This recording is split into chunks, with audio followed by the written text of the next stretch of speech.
देवगड दिवाणी न्यायाधीश कनिष्ठ स्तर व न्यायदंडाधिकारी प्रथम श्रेणी न्यायालय नवीन इमारतीचा कोनशिला समारंभ सर्वोच्च न्यायालय नवी दिल्ली भूषण गवई तसेच सूक्ष्म लघु आणि मध्यम उद्योग मंत्री नारायण राणे यांच्या हस्ते संपन्न झाला। यावेळी मुख्य न्यायाधीश उच्च न्यायालय मुंबई देवेंद्र कुमार उपाध्याय, प्रमुख पाहुणे सार्वजनिक बांधकाम मंत्री रवींद्र चव्हाण, उच्च न्यायालय मुंबई नितीन बोरकर तसेच प्रमुख जिल्हा व सत्र न्यायाधीश हेमंत गायकवाड आदी मान्यवर उपस्थित होते। यावेळी विविध मान्यवरांनी आपले विचार व्यक्त केले। पक्षाची इमारत, या इमारतीचा कौन्सिला कार्यक्रम आणि तो पण माननीय सुप्रीम कोर्टाच्या न्यायाधीश आमचे भूषण गवई साहेब यांच्या हस्ते होत आहे। खरं म्हणजे मी आज या कार्यक्रम वेळ नव्हता, काल रात्री 2ला पोहोचलो आणि 10:30चा कार्यक्रम, पण साहेबांच्या गाडीबरोबर मी वेळेत पोहोचलो। आज त्यांच्या हस्ते कार्यक्रम झाला, त्यामध्ये आमचे हायकोर्टाचे न्यायाधीश श्री देवेंद्र कुमार उपाध्याय हेही आहे। बांधवणे कोर्टची नवीन इमारत आणि कौन्सिला कार्यक्रम, जरा प्लीज मध्ये येऊ नका। हे कार्यक्रम सातत्याने राज्य देश पातळीवर होत असतात।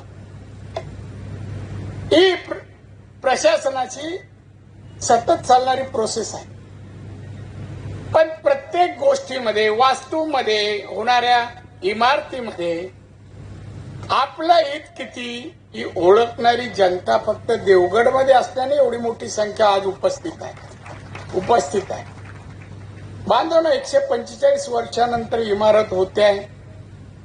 ग्राउंड +4, तळमजला अधिक 4 अशा 5 माळ्याची आता तर आपण पाहता इमारत समोर आहे। ही 5 माळीची जवळपास इमारत असेल। सर्व कोर्टाला लागणाऱ्या सुखसोयी आतमध्ये होणार आहे। मी सर्व मान्यवरांची भाषणं ऐकली। माझा पिंड आहे, सवय आहे, मी विषयाच्या बाहेर जात नाही। मी कौन्सिला, बिल्डिंग, कोर्ट, न्यायालय याच्या बाहेर जाणार नाही। तर एक अतिशय सुबक सुंदर अशी इमारत आणि कोर्टाला लागणाऱ्या कामकाजासाठी सर्व गोष्टी त्यात उपलब्ध होतील अशा प्रकारची इमारतीचं बांधकाम होत आहे। मी बांधकामाबद्दल, नवीन बिल्डिंग बद्दल होतं मी एक वाक्य होतं, दोन्ही इमारती कुडाळाने 60 कोटीच्या आतमध्ये प्रोव्हिजन आहे, तरतूद आहे। पण इमारती सुबक व्हाव्या, सुंदर व्हाव्यात, एलिव्हेशन अतिशय देखणं असावं, आत बाहेर सगळं। मुळात आपल्याला काय इमारती कशासाठी आहेत, हे न्यायालय आहे। या न्यायालयातून सर्वसामान्य भारतीय नागरिक, देवगड असो, जिल्ह्यात असो, भारतीय जे येतील त्यांना न्याय मिळाला पाहिजे। कायदेशीर न्याय, आउट ऑफ इट जाऊन न्याय म्हणत नाही, कायदेशीर न्याय मिळाला पाहिजे। परमपूज्य बाबासाहेब आंबेडकरांनी जी घटना दिली, त्याच्या आधारे कायदे बनले, त्या कायद्याचे न्याय मिळाल आणि मला खात्री आहे हा न्याय या कोर्टातून मिळेल। इमारती चांगली होईल। आता याच्यामध्ये एवढे वर्ष का लागली, आताच कसं हे नाही। एक सांगतो, मी गेली 34-35 वर्ष साहेब मी मंत्री कुठे महाराष्ट्रात, पण 34 वर्ष ऍडमिनिस्ट्रेशन, प्रशासन कसं, प्रशासन काम कशा रीतीने करतं। बरेच लोक सकाळपासून मला 2-3 लोक आम्हाला एवढी सबसिडी 35% द्या, आमचं हे काम बजेटमध्ये घाला। लोकांना वाटतं प्रत्येक काम आपलं व्हायलाच पाहिजे, ही सरकारी जमीन आमच्या संस्थेला द्या। सरकार म्हणजे कोण? आपण नाही। सरकार चालवायला पैसा जातो, कोणाकडून जातो? जनतेकडून जातो। टॅक्स कोण भरतं? तुम्ही। रिसोर्सेस म्हणतो, जे उत्पादन आहे देशाचं, राज्याचं, ते उत्पादन जनतेकडून। आता तुम्ही म्हणाल या देशातली सगळी कोर्टच्या इमारती आत्ताच करायला घ्या, शक्य आहे का? तुम्हाला असं सांगितलं पुढच्या 25 वर्षाचा टॅक्स आजच द्या, चला सगळं करू, शक्य नाही. आणि त्यामुळे आज हे 2 आणि पुढे सावंतवाडी मालवण हेही होईल. यामध्ये काही CRZचा प्रॉब्लेम मालवणचा आहे, तोही आपण सॉल्व्ह करू, मंत्र्यांना समजून सांगू. कुठला प्रश्न माझ्या मते गेल्या 34 वर्षात सिंधुदुर्गात अडला, काम सांगितलं आणि झालं नाही असं एकही नाही. आता वकील म्हणाल्यानंतर बोलणारच होते, न्यायाधीश लोकांना माहिती असतं कसं बोलतात, बोलणार. आता त्यांनी बाजू मांडतात, अतिशय प्रामाणिकपणे संग्राम त्याचे सहकारी काम करतायत, चांगलं करतायत, मला काय म्हणायचं. पण त्याचबरोबर या इमारती आहे, या इमारतीमध्ये चालणार काम एक प्रामाणिकपणे, डिसिप्लिन, पंक्च्युअलिटी, सिन्सिरिटी मेंटेन करून आहे. आपण आजही म्हणतो ब्रिटिश कायदे बघा कसा कायदा होता आणि आता तेही माणसं, तेही जज होते, तेव्हाही वकील होते, तेव्हाही जनता होती. मग त्यांच्या आपल्यामध्ये पडलेला फरक कशामुळे आहे याचं अवलोकन, आत्मपरीक्षण करायला. नुसतं लोकांना खुश करायला मला पण मराठी विशेषण मी भरपूर वापरू शकतो. तुम्ही असे दिसता, असे आहात, उपस्थित राहिलात, काय हे मी बोलू शकतो. पण ते करण्याने आपला देश आत्मनिर्भर बनवायचा आहे, आपला देश विकसित बनवायचा आहे. 2047 ला आपला भारत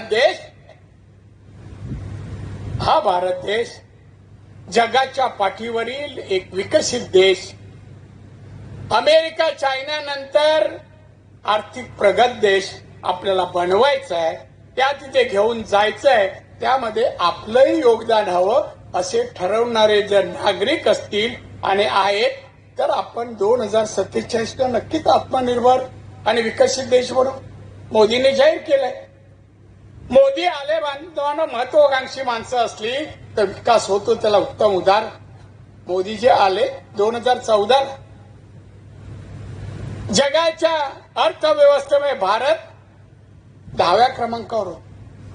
आज 9 वर्षानंतर भारत मोदींनी 5व्या नंबरवर आणला आणि त्याच वेळा म्हणाले भारत आज 5वें क्रमांक में है, 2030 तक भारत ये 3रे क्रमांक दुनिया के अर्थव्यवस्था में 3रे क्रमांक में होता.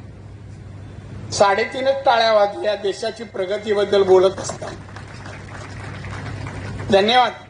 आनंद वाटतो, बरं वाटतं. आपले विचार लोकांना आवडतायत, पटतायत. मोदी समथिंग डिफरंट चांगलं काम करतायत, आनंद पाहिजे. महिलांसाठी जेवढ्या योजना मोदींनी दिल्या ना, सुरू केल्या, 54 योजनामध्ये त्यातल्या 55% योजना महिलांसाठी आहे. मी सगळं सांगणार नाही 54 वगैरे, पण मीच सांगतो. परवा आमच्या 15 दिवसापूर्वीच्या कॅबिनेटमध्ये लखपती दिदी, महिला लखपती असाव्या त्या गरीब, काही लखपती आहेत त्यांना परत नाही बनवायचं, पण गरीब दुबळ्या अशा महिलांना लक्षावधी बनवण्याचा योजना PM विश्वकर्मा काय, वर्षानुवर्ष आमचे कारागीर, कुंभार असो, टेलर असो, सोनार असो, हे सगळेच कारागीर 18 आहेत. मग त्यांना साठी योजना आणली. त्याने आज शिल्पकार, कारागीर होते, त्यांना उद्योजक बनवण्यासाठी ती स्कीम आली, योजना. त्याचं पण प्रबोधन व्हायला पाहिजे, लोकांपर्यंत जायला पाहिजे. कारागीर असेल त्याला उद्योग बनाव, तोही 5-10 कामगार ठेवेल, रोजगारी तयार होतील, पर कॅपिटल इन्कम वाढेल, दरडोई उत्पन्न वाढेल, दरडोई उत्पन्न वाढेल, GDP वाढेल, देशाची अर्थव्यवस्था त्यामुळे वाढेल, निर्यातीमुळे. तर इमारत बांधून नाविन्यपूर्ण इमारत झाली चा आनंदाबरोबर त्याला साजेचा आर्थिक प्रगती वातावरणामध्ये लोकांमध्ये दिसली तर त्या इमारतीला अतिशय पाहताना आनंद वाटतो. गरीब येऊ नये. आता एक विषय झाला बाबासाहेब आंबेडकरांच्या मंडणगडात, काल पर्यावरण कोर्ट नाही हो, ही चिंता का तक्रार? मी तर उलट विचारतो. बाबासाहेब आंबेडकर यांनी भारतवासियांना कायदा त्यांनी घटना लिहिली, संविधान लिहिलं, कायदा सांगितला. मंडणगडच्या लोक बाबासाहेबांवर प्रेम करतात मनापासून, अंतःकरणात. त्याने बाबासाहेबांनी घटना बनवली भारतीयांसाठी, 140 कोटीसाठी. मंडणगडच्या आजूबाजूच्या लोकांनी गुन्हा करायचा नाही, तक्रार करायचं नाही. अहो, कोर्टाची आवश्यकता काय आहे साहेब? तक्रारी झालं काय झालं नाही तर, पण कोर्ट व्हावं हे आता होत आहे. पण याचा अर्थ तक्रारी जास्त करणं मी म्हणणार नाही. कोकणी माणसाची सवय कोर्टात केसेस टाकत राहणं, वकील आणि जजना काम देत राहणं हे पुण्याचं काम नाही. पुण्याचं आहे, लोकहिताचं नाही. लोकहित त्या आपण सर्वजण, देवगड माझा आवडता तालुका आहे, कारण आंबा होतो. पहिला आंबा 3 दिवसापूर्वी खाल्ला. चविष्ट आंबा आहे, स्वादिष्ट आहे, पौष्टिक आहे. त्या पौष्टिकतेमध्ये विचारसरणीला चालना देईल, ब्रेनला चालना देईल आणि चांगलं ते आमच्या लोकांना दिसेल. विकसित भारताबद्दल काहीतरी दिसेल. सहकारी, शेजारी, पाजारी जिल्ह्यातल्या लोकांना मार्गदर्शन करून चांगला मार्ग त्यांना दाखवणं हे प्रत्येकाचं. आज मी या कार्यक्रमाला आलो. मी तुमच्याशी बोलावं, भाषण करायला ना, थोडं तगूच करावं, बोलावं. काय देश कुठे चाललाय, आपल्याला काय करायचंय. मी नागरिक आहे, मी मंत्री नाही, मी नागरिक आहे. माझं कर्तव्य आहे, ड्युटी आहे माझी, आणि त्या माध्यमातून करावं. फार मोठ्या संख्येने तुम्ही आलात, लाख लाख धन्यवाद तुम्हाला देतो. पण भाषणं ऐकायची सोडून द्यायची नाही, ती त्या भाषणाचा विचार करा. का बोलले, कशामुळे बोलले, याचा काय उपयोग. अगदी मराठीतल्या साहित्यात अनेक शब्द एवढे आहेत कौतुकाचे, अनेक एवढे आहेत. बरेच लोक अमुक माणूस दिसला, ओ काय राहणे साहेब, एवढं. आणि पुढे गेलो काय, वेगळी प्रतिक्रिया असते. हे आपलं वैशिष्ट्य आहे. मला उघडायचं नाही, त्या वापरणं, एवढंच आहे, वापरणं. आणि म्हणून आज 2 आहेत, कुडाळ आहे, देवगड आहे. झालं. तुमच्या सर्वांचं अभिनंदन. आणि आमच्या या छत्रपती शिवाजी महाराजांचा पदस्पर्श झालेल्या भूमीत आमचे सर्व, आमच्या माननीय भूषण गवई साहेब आणि सर्व माननीय जज साहेब आले.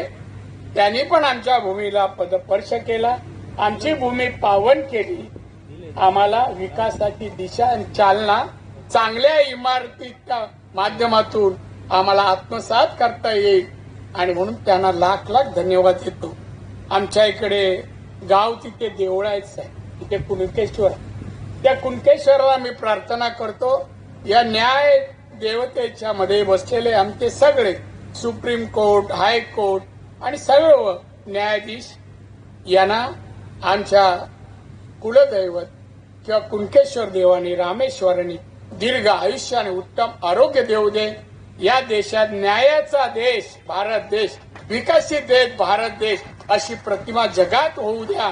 आणि ती करण्यासाठी यांना उदंड आयुष्य आमच्या रामेश्वराने आणि कुणकेश्वर द्यावं अशी मी प्रार्थना करतो. आणि मी इथेच थांबतो. मला आमंत्रित केलं, मान सन्मान आदर सगळ्यात दिला नेहमीप्रमाणे.